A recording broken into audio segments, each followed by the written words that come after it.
की महत्व की कथा बताई। महत्व में क्या बताया कि किस प्रकार से उस मां भगवती का अर्चन बंधन कर लेने से व्यक्ति को परम पद की प्राप्ति हो जाती है।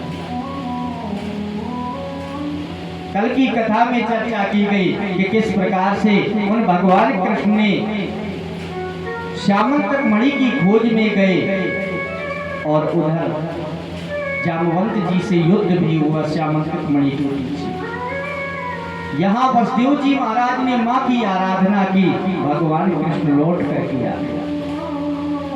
आगे कथा में बताया कि वो रेवत नाम की जो रेवती नाम की कन्या थी, रेवती नक्षत्र का पतन हुआ और पतन होकर कुमुद पर्वत पर गिरी, तो वो पर्वत का नाम कुमुदाचल हो गया।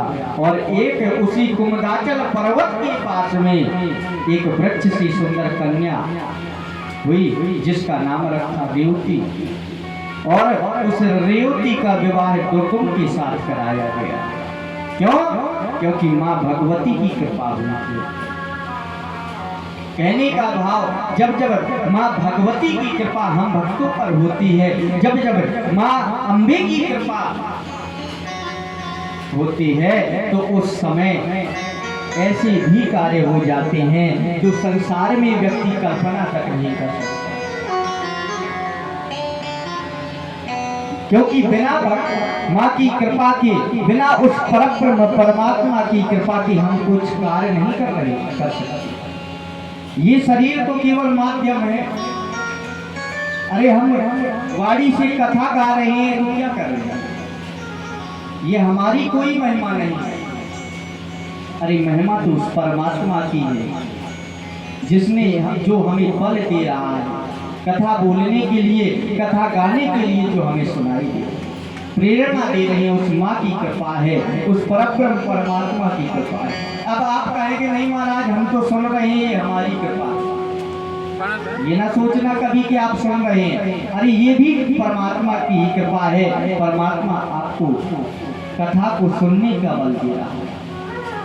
अरे पूछो उनसे जिनको सुनाई नहीं देता, वो कुछ नहीं सुन पाते हैं जीवन में। अरे हम आप पर तो बड़ी कृपा की है। अरे ब्रह्मा जी ने कितनी सुंदर हमें रचना दी है। अरे संसार की वस्तुओं को आप देखने जाओ तो क्या स्थिति मिलती है। अरे किसी गाड़ी की एजेंसी में जाओ तो एक गाड़ी की जैसी अनेक गाड़ियां खड़ी रहती हैं, लेकिन धन्य है वो ब्रह्मा जी की कारीगरी। इंजीनियर भी मॉडल तैयार करके देता है तो एक मॉडल में कई गाड़ियां निकालता है, लेकिन धन्य है वो ब्रह्मा जी की कारीगरी जो अनेक मॉडल के इतने लोग आज हमें प्रकट कर दिए। बड़ी अद्भुत कारीगरी है। देखो संसार के लोग आज भी विज्ञान अध्यात्म के पीछे पड़ा है कि इसको कैसे विखंडित किया जाए, लेकिन आज भी विज्ञान अध्यात्म के चरण की धूल तक नहीं पा रहा। अरे धन्य है वो ब्रह्मा जी की कारीगरी, हमें आपको कितना सुंदर स्वरूप दिया है। अरे एक व्यक्ति जैसा है दूसरा वैसा नहीं मिलेगा, अलग। तीसरा मिलेगा तो तीसरा अलग, और ऐसा नहीं, सबका स्वरूप उसके अनुरूप ही बताया है। कितनी सुंदर रचना की है। और गाड़ियों में भाई सर्विस भी करानी पड़े, हमारे शरीर में सर्विस भी ना लगे, सब परमात्मा की कृपा से सब सर्विस होती चली जाए। इतना सुंदर ब्रह्मा जी ने हमें रूप रंग दिया है। अब बताओ ब्रह्मा जी ने रूप रंग दिया। एक संत से हम चर्चा कर रहे थे तो संत एक बड़ा सुंदर दृष्टांत बताया। बोले देखो महाराज, हमने कहा प्रभु आपकी शरण में आए हैं, कुछ ना कुछ तो आप बताएंगे। यही चर्चा चल रही थी। हमने कहा देखिए महाराज, हम कभी कभी अनुभव करते हैं कि भगवान ने बड़ी कृपा की कि हमें ऐसा तन, सुंदर तन दिया है। हास परिहास कर रहे। हमने कहा महाराज एक चीज समझ में नहीं आई, ब्रह्मा जी ने जो कान बनाए हैं, कान को जो सुनते हैं वो जो कर्ण क्षेत्र अलग होते, लेकिन ये कान के अगल बगल ये सपोर्टर क्यों लगे? तो संत ने कहा ब्रह्मा जी जानते थे कि आगे चल करके व्यक्ति की आंखें खराब हो जाएंगी तो चश्मा लगाने के लिए ये कान के अगल बगल लगा दिए, नहीं तो सुनाई देने के तो ये कर्ण क्षेत्र पर्याप्त है। कितनी अद्भुत कारीगरी है परमात्मा की। और जब परमात्मा हमें इतना सुंदर बना दिए हैं तो भला वो परमात्मा, वो माँ परा अम्बा कितनी सुंदर नहीं होगी कि जिसकी रचना इतनी सुंदर, वो कितना सुंदर होगा।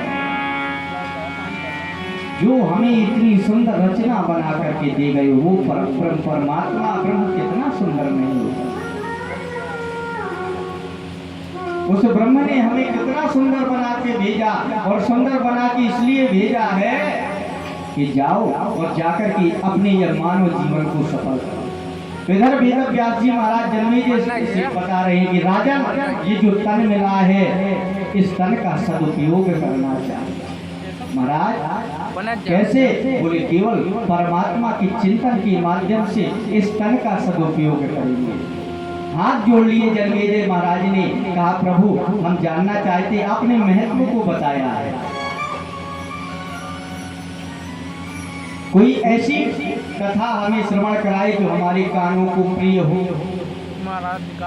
जब वही कथा हम आपको सुना रहे हैं जो सूत जी महाराज शौनकादि ऋषियों को सुना रहे हैं। अरे हम वही कथा सुना रहे हैं जो वेद व्यास जी महाराज जन्मेजय को बता रहे हैं। जन्मेजय महाराज ने क्या पूछा कि महाराज वो कथा हमें सुनाए जो हमारे कानों को अच्छी लगे। कानों की शोभा है तो केवल कथा